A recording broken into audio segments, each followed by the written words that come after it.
자, 오늘도 마태복음 6장으로 갑니다. 마태복음 6장 9절부터 13절까지 또 한번 같이 한번 읽도록 하죠. 마태복음, 주기도문 마태복음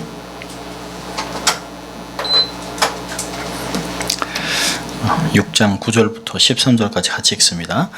그러므로 너희는 이렇게 기도하라. 하늘에 계신 우리 아버지여, 이름이 거룩히 여김을 받으시오며 나라의 임하옵시며 뜻이 하늘에서 이룬 것 같이 땅에서 이루어지이다. 오늘날 우리에게 일용할 양식을 주옵시고 우리가 우리에게 죄 지은 자를 사하여 준 것 같이 우리 죄를 사하여 주옵시고 우리를 시험에 들게 하지 마옵시고 다만 악에서 구하옵소서. 나라와 권세와 영광이 아버지께 영원히 있사옵나이다. 아멘. 오늘은 주기도문 강의 5번째입니다.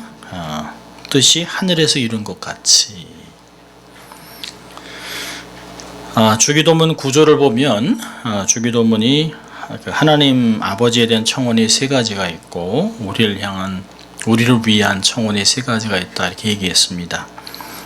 우리가 보았던 것 같이 9절에 우리 아버지의 이름이 거룩히 여김을 받으시고, 또 2번째로는 하나님 아버지의 나라가 임하옵시고, 또 3번째로는 우리 아버지의 이름이 그 뜻이 하늘에서 이룬 것 같이 땅에서로 이루어지이다 라고 하는 그 3번째입니다. 오늘 이제 보려고 하는 것이 뜻이 하늘에서 이룬 것 같이, 이미 이루어진 것 같이 이 땅에서도 이루어지기를 바랍니다 라고 하는 그런 것입니다.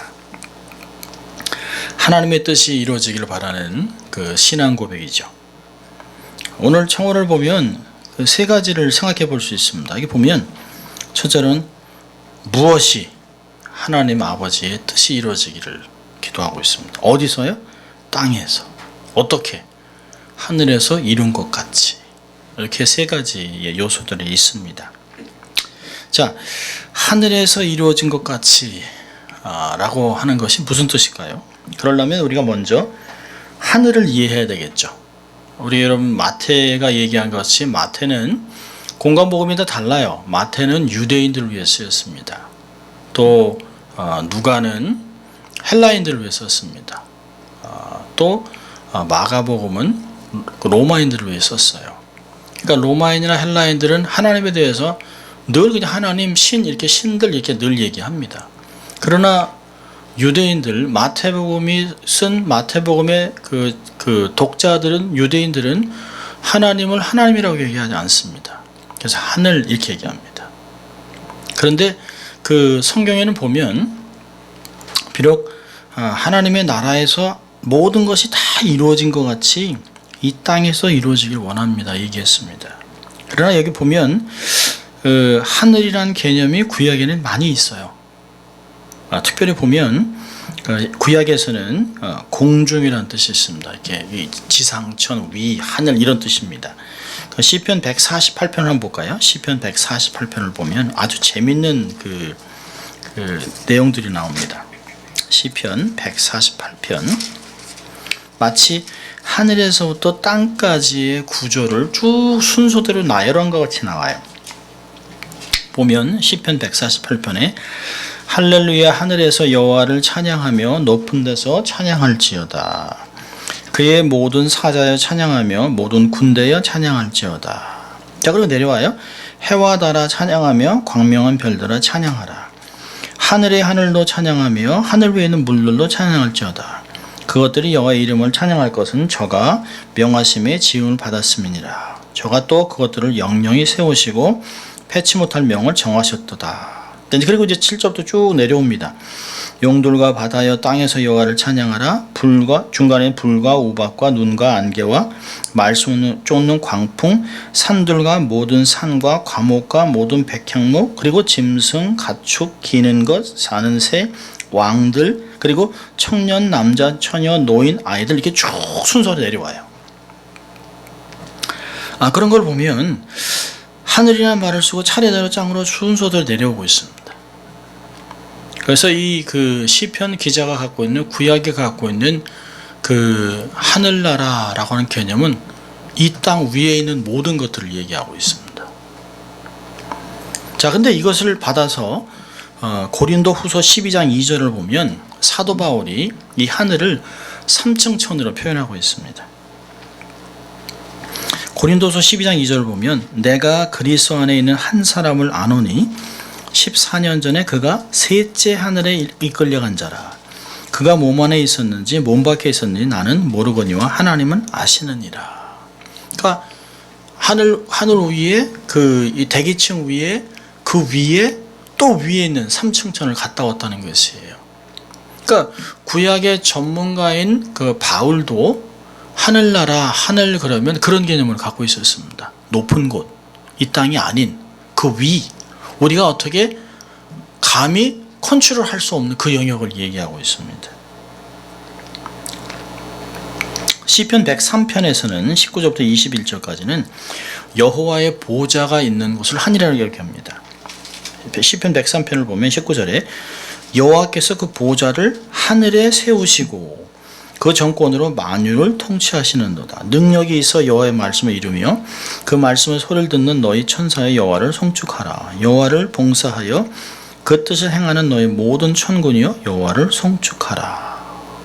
그러니까 이 모든 구약의 개념들은 이 땅이 아닌 아주 저 위에 높은 곳, 우리가 감히 상상을 할 수 없는, 볼 수 있는 그런 곳이 아닌 그곳에 하나님의 보좌가 있고 하나님 보좌 옆에 아주 그냥 그 천군 천사들이 호위하고 있는, 그래서 욥기에서도 하늘에 그 원탁 회의를 하고 또 에스겔도 보면 자기가 하늘나라에 갔을 때 하나님의 회의 내전에 들어갔다라고 하는 말들을 많이 하고 있습니다.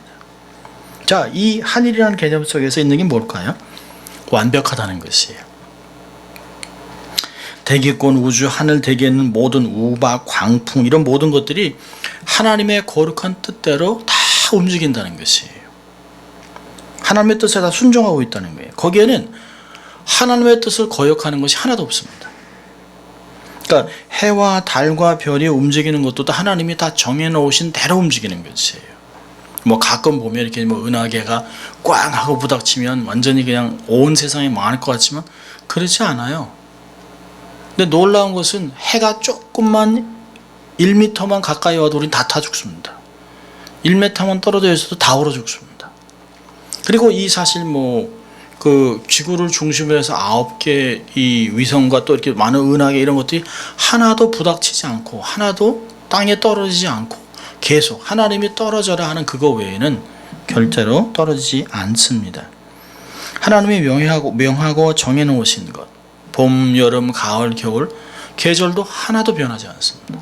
갑자기 봄에 여름에 눈이 쏟아지고 이러지 않습니다. 요즘 가끔 글로벌 워밍으로 해가지고 그런 일이 생긴다고 하지만 하나님이 정해놓은 그 선은 넘어가지 않습니다. 한 치에도 오차도 없이 하늘에서 이루어지고 있습니다. 그러니까 하나님의 보좌의 영광의 세계에서 통치를 받고 있는 천군 천사들은 다 하나님 말씀하시면 신속하게 날아가서 일을 이루고 하는 것들을 볼 수 있어요. 자, 그래서 이 마태복음에서 얘기하는 뜻이 하늘에서 이루어진 것 같이 다 이루어진 것 같이 완벽하게 있는 것 같이 어떤 상황 속에서도 갑자기 확 변하고 그러지 않는 그런 것 같이 이 땅에서 그렇게 되기를 바라고 있는 것이. 자, 이 땅에서 이루어지기를 바라고 있습니다. 이 땅에 있는 모든 것들이 다 하나님의 뜻을 순종하고 있는, 유독히 하나님의 형상을 갖고 있는 사람만 반역하고 있습니다. 하나님의 형상을 갖고 만물의 영장이라고 하는 도덕의 개념을 갖고 있는 이 사람들만이 땅에서 하나님의 뜻을 거스르고 살아갑니다. 그러니까 본성적으로 하나님의 뜻을 순종할 마음이 없어요. 사실 하늘에 있는 천군 천사도 인격체지만 그들만큼이나 이 땅에 우리의 살아가는 하나님 형상 갖고 있는 사람도 다 인격체들이에요. 다 스스로 결정하고 듣고 느끼고 이럴 수 있는 사람들인데요. 하나님의 뜻을 반항하고 살아가고 있습니다. 오직 사람의 사회만 그렇게 하고 있어요. 사람의 사회만이 하나님의 뜻을 거역하고 반항하고 살아가고 있습니다. 최초의 사람인 아담과 이브가 하나님의 뜻을 거역하고 반항하고 에덴 동산에서 쫓겨나면서부터 땅과 만물이 다, 좀 많이 울리네요. 땅과 만물이 다 같이 고통과 탄식 가운데 들어가기 시작했습니다. 하나님의 뜻 안에서 제대로 살아간다면 사실은 만물은 고통을 느끼지 못하겠죠. 그래서 땅과 만물이 하나님의 아들의 영광과 자유가 나타나는 그날을 기다린다라고 로마서는 이야기합니다. 자, 로마서 8장 21절부터 23절까지 보면 이런 말씀이 있습니다. 그 바라는 것은 피조물도 썩어짐의 종노릇 한 데서 해방되어 하나님의 자녀들의 영광의 자유에 이르는 것이니라. 피조물이 다 이제까지 함께 탄식하며 함께 고통하는 것을 우리가 아나니 이뿐 아니라 또한 우리 곧 성령의 처음 익은 열매를 받은 우리까지도 속으로 탄식하며 양조될 것 곧 우리 몸의 구속을 기다리니라. 지금 우리가 그렇게 살아가고 있는 것이에요. 또 히브리서 같으면 우리가 죽음을 두려워해서 평생 묶여 지내고 살고 있다고 얘기합니다. 여러분, 우리가 하나님의 형상을 갖고 이 땅을 살아가면도 불구하고 천군 천사들 같이 하나님의 보좌 바로 옆에서 하나님의 뜻을 듣고 그렇게 순종하고 신속하게 움직이는 그런 사람, 그런 존재가 아니에요. 그렇기 때문에 우리는 하나님의 뜻을 완벽하게 이루어갈 수가 없습니다. 하늘나라의 사정과 또 이 땅의 사정은 완전히 또 다르죠. 하늘에 있는 천군 천사들이 하나님의 뜻이 이루어집니다라고 하는 찬미를 주의 보좌를 드리는 것 같이 그 명령을 다 수행하고 있습니다. 그런데 이 땅을 살아가는 우리는 어때야 될까요? 천군 천사들 같이 하나님의 뜻이 이 땅에 이루어지기를 바라고 순종하고 삶을 살아가야 된다라고 하는 것이에요. 쉴 새 없이 아버지의 뜻이 이 땅에서 이루어지기를 원합니다라고 기도하는 건 너무 중요한 것이에요. 똑같이 이루어지진 않겠죠. 그렇지만 같은 패턴으로 같은 스타일로 하나님의 뜻이 이 땅에 이루어지라고 기도하는 것이에요. 하늘에서 그렇게 모두 이룬 것 같이 우리도 즐겁고 순종하고 명령을 받으면 신속하게 이루어달라고 하는 그런 것들을 우리가 기도하는 것입니다. 중요한 것은 하나님의 뜻과 내 뜻은 다르다는 거예요. 우리는 늘 하나님의 뜻이라고 얘기하지만 사실 우리가 하나님의 뜻이라고 포장하고 하는 것이 얼마나 많은지 몰라요. 성경에도 그렇게 얘기하고 있어요. 사도 바울이 내가 누구보다 열심을 가지고 하나님의 뜻을 이루기 위하여 예수 믿는 사람을 박해했다고 얘기합니다. 주를 위해 열심히 살아가는 것이 하나님의 뜻이라고 믿으겠어요. 바리새인들은 얼마나 열심으로 살아갔습니까? 손을 씻는 것, 또 밖에 나갔다 왔다 절대 밖에 있는 그 더러운 손으로 음식 먹지 않는 것, 다 하나님의 뜻이라고 생각해서 율법을 지키는 것이 하나님의 뜻이라고 생각했습니다. 그런데 그게 하나님의 말씀으로 검증이 안 된 거예요. 자기의 의를 드러내는, 자기의 열심을, 자기의 만족을 갖기 위해서 우리는 자꾸 하나님의 뜻이라고 얘기할 때가 많이 있다는 것이에요. 그래서 이 땅에 혼란이 있고 오류가 있고 갈등과 수많은 어둠이 있습니다. 하나님의 뜻을 발견하지 못하기 때문에, 또 하나님의 뜻을 발견해도 내가 동의하지 않기 때문에, 수락하지 않기 때문에, 내가 그렇긴 못해요, 순종하지 않기 때문에 하나님의 나라는 이 땅에 온전히 세워지지 않는 것이에요. 자, 그렇다면 하나님의 뜻은 이 땅에서 이미 하늘에서 이루어졌고 그런 것 같이 땅에서 이루어져야 할 텐데, 그렇다면 하나님의 뜻은 뭡니까? 하나님의 뜻은 뭐예요? 성경에서 가장 크게 얘기하는 하나님의 뜻은 구원입니다. 구원. 예수 그리스도를 통해서 인류를 구원하는 게 하나님의 뜻이에요. 이것은 창세기 3장 15절부터 원복음부터 시작된 것이에요. 뱀의 자손과 또 여인의 자손 사이에 계속해서 싸움이 있고 결국에는 메시아가 오셔서 그를 구원할 것이라는 얘기를 하고 있습니다. 모세도 다 이 예수 그리스도, 또 모든 그 사람들이 다윗도 예수 그리스도 메시아를 예표하고 있는 것이에요. 그리고 그 예수님의 삶 자체는 자기가 자기의 삶을 대성물로 주고 인간을 구속했다고 하는 하나님의 뜻을 이루기 위해 이 땅에 오셔서 돌아가셨습니다. 예수님의 생애 자체는 하나님의 뜻이 성취된 것이에요. 자신의 삶을 통한 십자가의 죽으심으로 하나님의 뜻이 이루어지고 우리의 구원 역사가 일어나는 것이죠. 바울이 디모데후서 1장 9절에 이렇게 얘기합니다. 우리를 구원하사 거룩하신 부르심으로 부르심은 우리의 행위대로 하심이 아니요 오직 자기 뜻과 영원한 때 전부터 그리스도 예수 안에서 우리에게 주신 은혜대로 하심이라. 그러니까 하나님께서 우리를 구원하신 것이 그리스도 예수 안에서 하나님의 뜻 안에 근거했다는 것이, 우리를 구원하고자 하셔서 하나님께서 예수를 보내시고 십자가를 계획하신 하나님의 자신의 목적이라고 뜻이라고 얘기하고 있습니다. 바울은 계속해서 얘기합니다. 서신에 그 뜻을 비밀을 우리에게 알리셨다. 에베소 1장 9절에 얘기합니다. 그러면서 그 비밀이 뭐라고 했냐면 그 기쁘심이라고 얘기하고 있어요. 하나님의 뜻은 하나님의 기쁨 이라는 낱말로 표현되고 있습니다. 그러니까 우리를 구원함은 예정하신 하나님의 뜻은 하나님의 기쁨이라고 얘기하고 있어요. 에베소 1장 11절, 1절, 2절 더 가면 모든 일을 그 마음의 원대로 역사하사 하시는 자의 뜻을 따라 우리가 예정을 입어 그 안에서 기업이 되었으니 라는 말씀에서 보면 하나님의 뜻은 구원을 뜻하는 것을 말하고 있습니다. 사도행전 2장 23절에서도 보면 그가 하나님의 정하신 뜻과 미리 아신 대로 내어준 바 되었거늘 이라고 얘기하고 있습니다.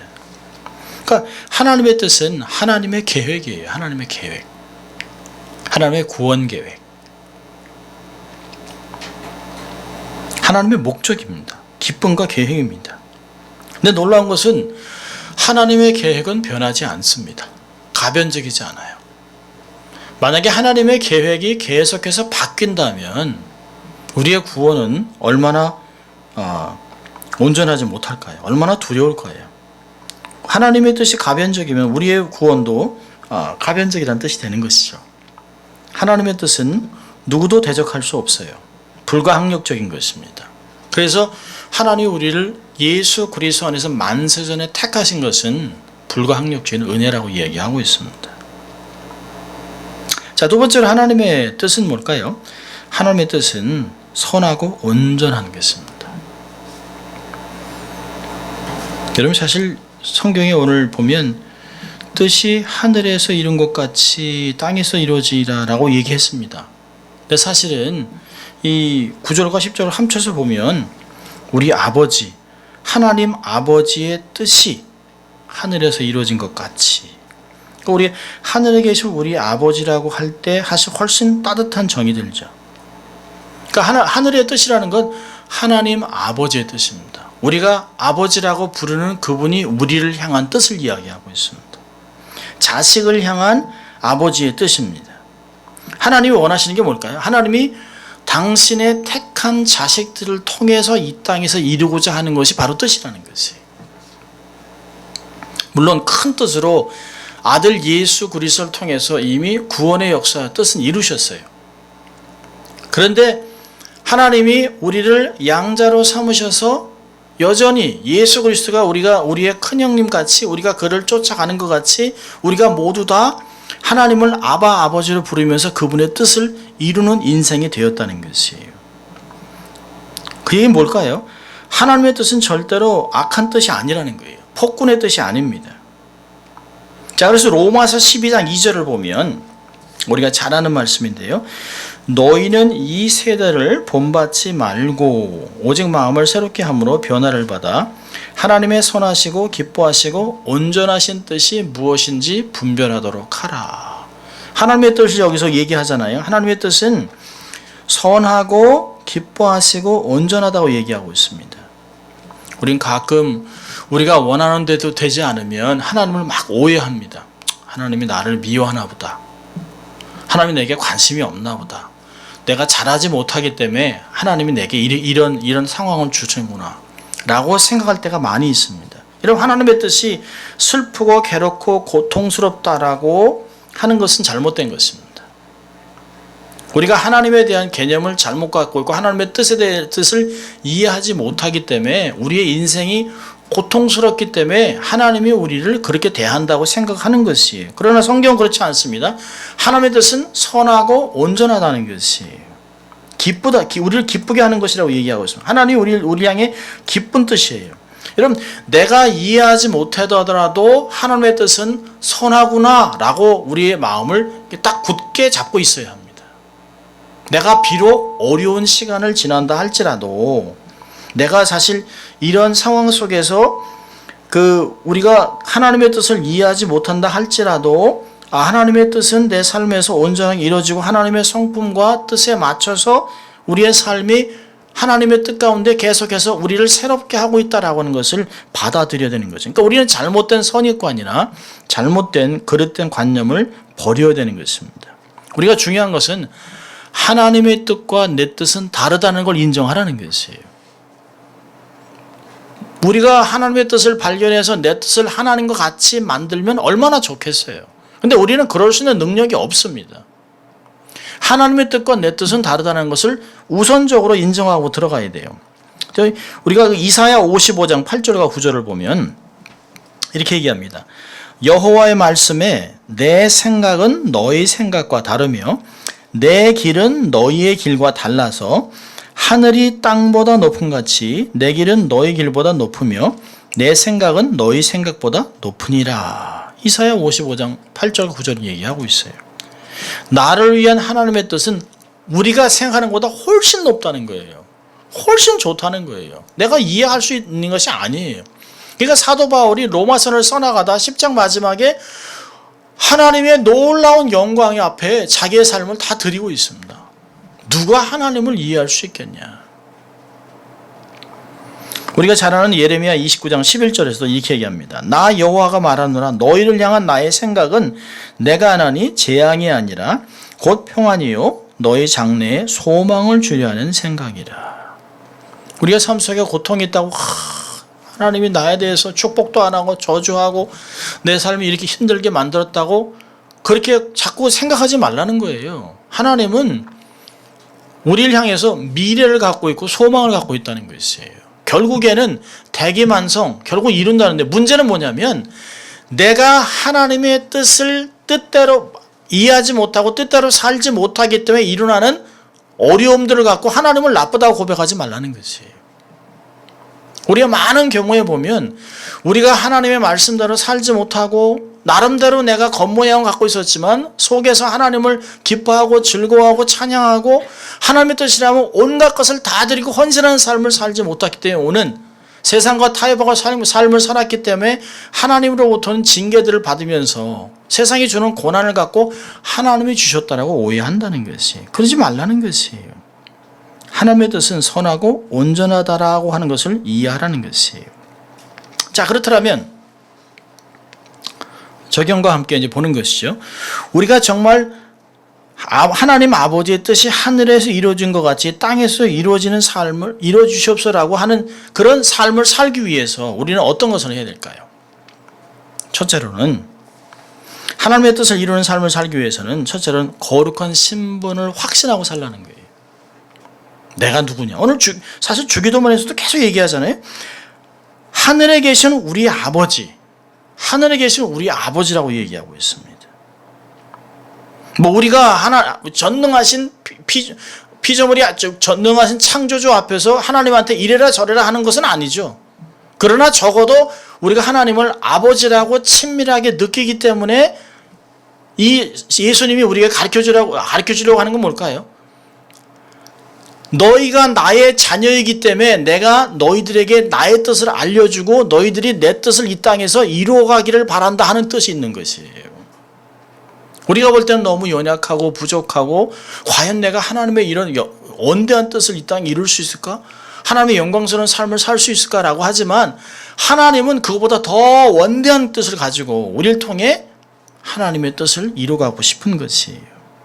사실 하나님의 천군수들 부려서 이렇게 일을 이룰 수 있죠.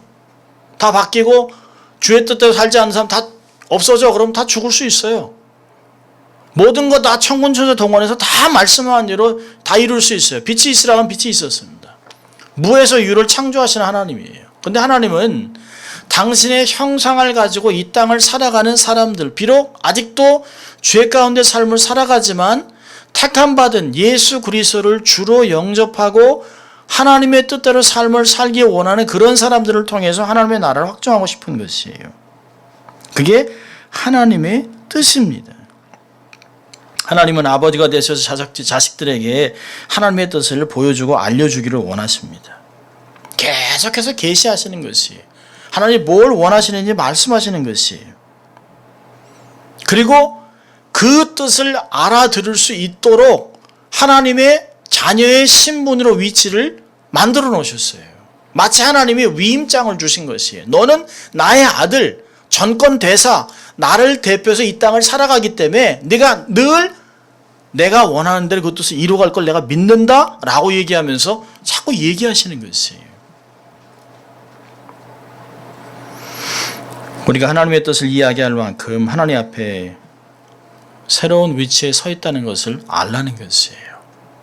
근데 우리는 너무 스스로 우리를 자책하고 연약하고 부족하다라고 여길 때가 너무 많이 있어요. 물론 부족하지요. 완벽하지 않지요.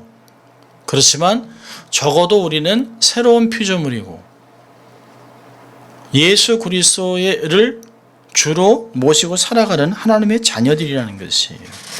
우리가 하나님을 아버지라고 부르고 있는 것이에요. 사실 우리가 하나님의 뜻을 다 알지는 못하죠. 내가 이룰 수 있는 것은 하나님의 계획에 대하면 사실 먼지보다도 안 되죠. 하나님의 계획이 이만하다면 아마 이 한 점도 안 될 것이에요. 그렇죠. 우리가 이렇게 기도함으로 우리의 이루는 그런 작은 것이 하나님의 큰 그림에 붙어서 하나님의 뜻이 온전하게 이루어지는 그 부분들을 얘기하는 것이에요. 그렇게 하나님 온전한 것을 만들어 달라고 하는 마음의 요구가 있는 것이죠. 두 번째로는 이런 신분을 확신했다면 하나님의 뜻을 매 순간마다 분별해야 되는 것이에요. 어떻게 뜻을 분별할까요? 하나님의 뜻은 성경에 많이 기록되어 있습니다. 성경에는 하나님의 뜻에 대한 분명한 선언이 있어요. 요한복음 6장 40절에도 내 아버지의 뜻은 아들을 보고 믿는 자마다 영생을 얻는 것이다. 영혼이 구원받는 것, 복음을 전하는 것이 하나님의 뜻이라고 얘기되어 있습니다. 데살로니가 전서 4장 3절에는 하나님의 뜻은 이것이니 너희의 거룩함이라. 거룩한 삶이 하나님의 뜻이에요. 우리가 잘 알고 있는 데살로니가 전서 5장 16절부터 18절까지는 항상 기뻐하라, 쉬지 말고 기도하라, 범사에 감사하라. 이는 그리스도 예수 안에서 너희를 향하신 하나님의 뜻이니라. 하나님이 이미 당신의 뜻이 무엇인지를 성경에 다 기록해 놓으셨어요. 우리는 많은 시간에 내가 하나님의 뜻을 너무 알고 싶습니다. 내가 무엇을 해야 할지 알고 싶습니다 라고 얘기하지만 이미 성경에 있어요. 있는데 어떤 면에서는 완고하게 있는 것들은 거부하고 내가 내 뜻을 이루기 원해서 자꾸 거부하고 있는 것이. 하나님의 뜻을 분별하면 그 하나님의 뜻을 분별하는 건 어렵진 않지만 행하는 건 어렵습니다. 누가 하나님의 뜻을 행하는 게 쉽다고 그랬습니까? 쉽지 않아요. 여러분 우리가 사실 믿음으로 항상 기뻐하고 쉬지 말고 기도 범사에 감사할 수 있나요? 우리가 머리로 이해하지만 마음으로는 안 돼요 이게. 이 상황에서 어떻게 감사하고 이 상황에서 어떻게 내가 기뻐할 수 있습니까? 근데 울어도 시원치 않은 상황에서 소리치고 막 원망하고 좌절하고 다른 사람 손가락질하고 다른 사람을 때려도 시원치 않은데 이런 상황에서도 항상 기뻐하고 쉬지 말고 기도 범사에 감사하라. 근데 이걸 뭐라고 그러냐면 이렇게 하는 것이 그리스도 예수 안에서 너희를 향하신 하나님의 뜻이라고 정확하게 기록해 놓고 있어요. 하나님의 뜻에 대해서 분명하고 절대적인 원리를 제시하고 있습니다. 그래서 성경을 계속 읽어야 돼요. 성경을 읽을 때만 우리가 하나님의 뜻을 정확하게 알 수 있습니다. 가장 정확하고 보편적인 기준이에요. 많은 뜻을 상담하다 보면 목사님 저도 하나님의 뜻을 이루고 싶어요. 근데 알 수가 없어요. 여러분 크고 거룩하고 막 큰 그림, 막 큰 교회를 짓고 선교사를 수천만 불씩 후원하고 그런 것보다 중요한 것은 내 삶의 현장에서 순간순간 항상 기뻐하고 쉬지 말고 기도하고 범사에 감사하고 때를 땄든지 어떤지 복음을 전하고 이게 다 하나님의 뜻이에요. 또한 빌립보서 2장 13절을 보면 너희 안에서 행하시는 이는 하나님이시니 자기의 기쁘신 뜻을 위하여 너희로 소원을 두고 행하게 하신다. 성령님을 통해서 우리에게 하나님의 뜻을 알려주세요.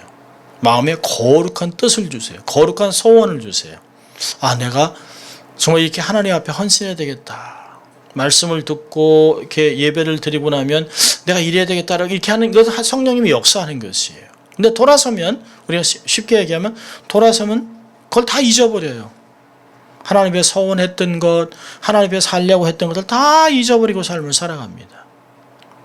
하나님의 뜻을 발견했다면 그것을 마음에 잘 새기는 게 중요하죠. 자, 그래서 세 번째로 하나님의 뜻을 이루기 위해 삶은 기쁨으로 순종하는 것이에요. 마태복음 7장 21절에서도 주여 주여 하는 자마다 천국에 다 들어갈 것이 아니요 다만 하늘에 계신 아버지의 뜻대로 행하는 자라야 들어가니라. 사실 우리가 신앙생활은 하나님의 뜻을 이루고 나가기 위해서 힘들고 슬픈 가운데서도 순종하겠다고 울고 정말 어찌할 수 없이 마지못해 억지로 눈물과 고통 속의 삶을 살아가는 것이 아니에요. 하나님은 나를 위해 정말 좋은 뜻을 갖고 있어요. 고통과 괴로움만 짊어지라고 하는 것이 아닙니다. 사랑하고 적극적으로 정말 받아들이고 살아가는 사람들 안에 마음의 기쁨과 즐거움과 영광을 하나님이 주시겠다고 하는 말씀이 너무 많습니다. 예를 들어 시편 70편 4절을 보면 주를 찾는 모든 자로 주를 인하여 기뻐하고 즐거워하게 하시며 주의 구원을 사모하는 자로 항상 말하기를 하나님은 광대하시다 하게 하소서. 주를 찾는 자들이 늘 항상 기뻐하고 즐거워하게 하나님이 해주시겠다고 얘기하고 있어요. 시편 91편 14절에도 하나님이 가라사대 저가 나를 사랑한즉 내가 저를 건지리라. 저가 내 이름을 안즉 내가 저를 높이리라. 하나님께서는 자기를 사랑하는 자, 주의 뜻을 가장 소중히 여긴 자를 높여주세요. 하나님께서 그냥 슬픔과 고통 속에 처박아두는 일은 없습니다. 오히려 그것은 잠시 지나가는 것이고 그 마음 가운데 하나님 나라에 대한 기쁨과 소망을 향해서 갖고 갈 수 있도록 그 즐거움을 맛보게 하시는 걸 볼 수 있어요. 여러분 잠언서 4장 8절을 보면 정말 좋은 말씀이 있어요. 사실 베드로도 이런 말씀을 얘기했는데요. 잠언서 4장 8절을 보면 그를 높이라 그리하면 그가 너를 높이 들리라. 이거 어디서 많이 듣던 거잖아요. 베드로전서에서 얘기하는 거죠. 그를 품으면 그가 너를 영화롭게 하리라. 이 놀라운 말씀이에요. 하나님의 뜻을 높이면 하나님이 그를 우리를 높여주겠다는 거예요. 마음 가운데 늘 하나님의 뜻을 품고 하나님을 사랑하고 하나님 말씀을 사모하고 살아가면 하나님이 영화롭게 해줄 것이라고 하는 것이 하나님의 뜻이라는 것이에요. 여러분 이렇게 뜻이 하늘에서 이룬 것 같이 땅에서도 이루어지다 하는 기도에는 하나님의 뜻이 무엇이든지 내가 알지 못하는 것을 보일 때는 순종하겠습니다라고 결정하는 것이에요. 자신을 하나님께 내어놓고 당신이 원하는 대로 이루어 주시옵소서라고 사실은 봉헌하는 태도예요. 봉헌. 하나님께 이렇게 드리는 것이에요. 예수님이 이렇게 하셨잖아요. 겟세마네 동산에서 기도하실 때 나의 원대로 마옵시고 아버지의 원대로 하옵소서. 마태복음 26장 39절은 이야기합니다. 이것이 하나님께 순복하는 삶이에요. 하나님의 뜻을 잘 모르더라도 우리가 기쁨으로 순복하라는 것이에요. 자, 하나님의 뜻을 발견했다면요, 하나님이 주시는 힘을 가지고 적극적으로 주의 뜻을 이루는 삶을 살라는 것이에요. 여러분 이 세상에서 아무리 화려한 삶을 살다 할지라도 하나님 아버지의 뜻과 상관이 없다면, 하나님의 뜻을 이루는데 아무 상관이 없다면 그 인생은 사실은 지푸라기 같은 것이에요. 나중에 하나님의 심판이 올 때 훅 타버리는 지푸라기 같은 인생입니다. 그러나 비록 아무것도 없고 왜소하고 탁월한 재능이 없고 이름도 없고 빛도 없다 하지만 하나님의 교회에서 구속받은 백성으로 하나님의 뜻을 성취하고 눈물로 기도하고 삶을 살아간다면 바울이 얘기한 것 같이 무명한 자 같으나 유명한 자요 작은 자 같으나 큰 자의 삶을 살고 있는 것입니다. 여러분 오늘 사실 6장 10절에 뜻이 하늘에서 이룬 것 같이 땅에서도 이루어지다라고 하는 기도는 우리에게 사실 마음속에 정말 폭풍과 같은 질문 한 가지를 하고 있어요. 뭐냐면